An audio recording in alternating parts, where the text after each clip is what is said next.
सध्या सोशल मीडियावर अनेक व्यक्ती चेक इन हे विशेष प्रकारचे स्टेटस अपडेट करून आपल्याविषयीची माहिती स्वतःच्या अकाउंटवर लिहितात। अशा व्यक्तींवर पाळत ठेवून त्या सायबर गुन्हेगार व्यक्तीच्या व्यक्तिगत माहितीचा उपयोग तिला घाबरवण्यासाठी किंवा छळण्यासाठी करतात। या प्रकाराला सायबर स्टॉकिंग असं म्हटलं जातं। हा प्रकार नेमका कसा घडतो याबाबत जाणून घेऊयात। सायबर स्टॉकिंग म्हणजे काय?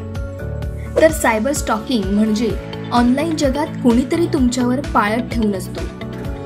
गुन्हेगार सोशल मीडियावर तुमच्यावर खोटे आरोप, अपमानकारक वक्तव्य पोस्ट करत असतात।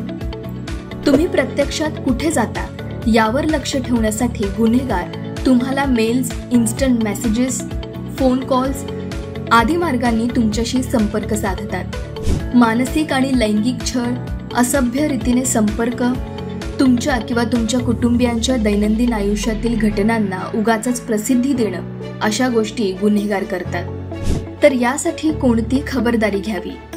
आपल्या अकाउंटमधील फोटो, पोस्ट किंवा व्हिडिओ केवळ फ्रेंड्स पाहू शकतील असं सेटिंग करून ठेवा। आपली वैयक्तिक माहिती, फोटो किंवा व्हिडिओ विश्वासार्ह व्यक्तींशिवाय इतर कोणी पाहू शकणार नाही याची काळजी घ्या। सोशल मीडियावर आपण कोणाशी मैत्री करत आहोत हे पडताळून पहा।